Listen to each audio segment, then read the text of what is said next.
Hi, and welcome once again to Dan's Big Tech.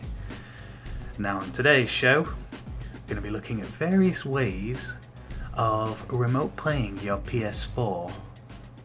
You know, let's just say you're unable to play it on your main TV, or your PS4 has to be in another room for some reason, or maybe even the HDMI port is broken and you can't get a good picture on your TV. So, how else could you play your PS4? Well, let's take a look at a few of those ways right now. So first off, the original remote play method is with the PS Vita. The Vita, priced around £150 to £200, released in 2012. Pretty much since the launch of the PS4, you were able to play remotely any game you wanted on the Vita. The Vita had its own controls. You couldn't really use the PlayStation's controller, which did kind of lead to some problems. Let's take a look at what the remote play on the Vita looks like. So yeah, you can see here, not really great capture of this because I'm just holding Vita up to the camera. You can see there the visuals will sometimes glitch a little bit, but usually after a while it evens out. You get a fairly nice image.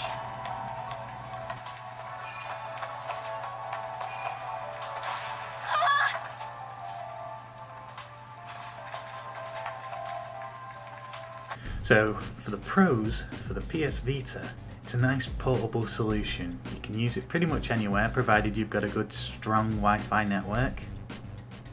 The image quality is reasonable as long as you give it a few minutes to balance out, and it might be based off of your own networking equipment, the status of your network and the location of the Vita. So for the cons, the PS Vita is still at quite a high price point. Even if you were to buy one off Amazon, it can be between £150 and £200. The control scheme is quite limited. As I said before, you are stuck to the controls on the Vita.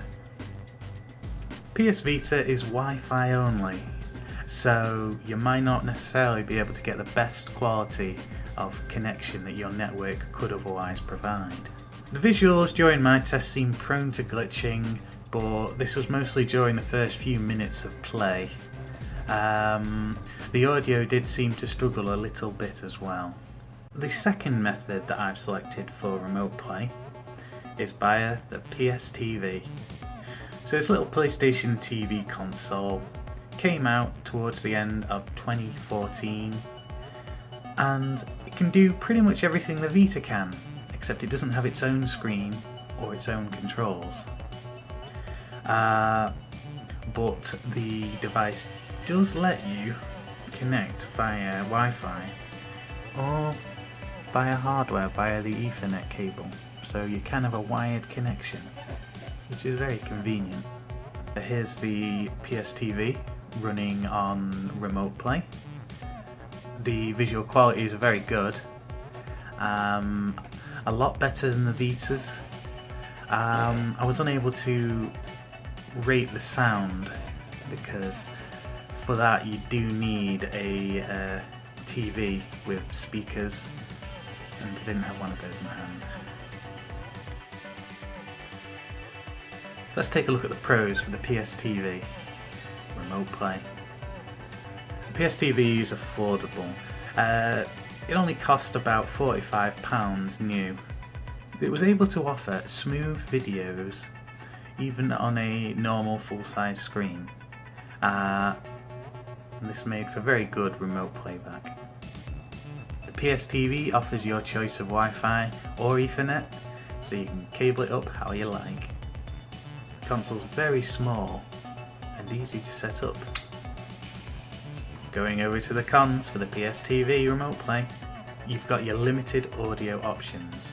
So there's no USB headsets, you can't even use the audio jack on the bottom of the controller.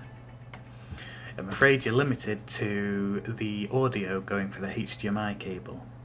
My final option for remote play is on PC itself. I've come across this software by a small developer called Twisted.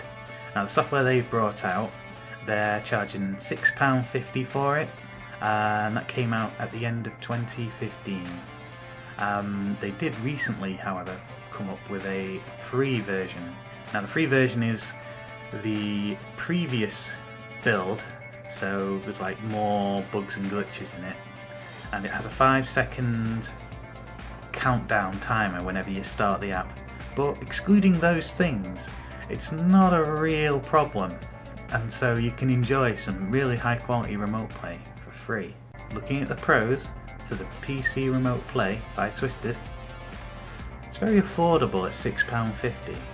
It's even free if you don't mind missing out on a few of the newer features. It's very smooth audio and video playback, although it does take a few seconds longer to focus on things than the PSTV does. The convenience of using your PS4 from the PC. You could even live stream the remote play session using other PC applications, which is something you can't do on the PS Vita or the PSTV. Taking a look at the cons for the Twisted PC application. The software is still in alpha, so it is prone to some glitches and unpredictableness at times. It's not officially supported by Sony, so that means Sony could, in theory, break it in a future patch for its console. In fact, as of this airing, Sony's latest update did just that, though it's expected to be back up and running soon.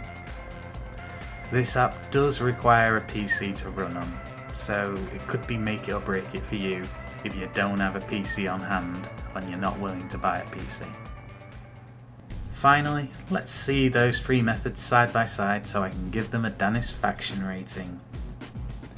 So, for the PS Vita, I'm going to go with a satisfaction rating of 5 out of 10. For the PSTV, I'm giving that a satisfaction rating of 7 out of 10. And finally, for the Twisted PC, I'm giving it a 9 out of 10. This is of course assuming they get the application up and running again, since it runs on earlier operating systems such as Windows 7. And there you have it. Have fun remote playing, guys. And that's all for now on Dan's Big Tech. Well, wouldn't you know it, Sony have released their own official remote play app. Stay tuned for a video on that soon.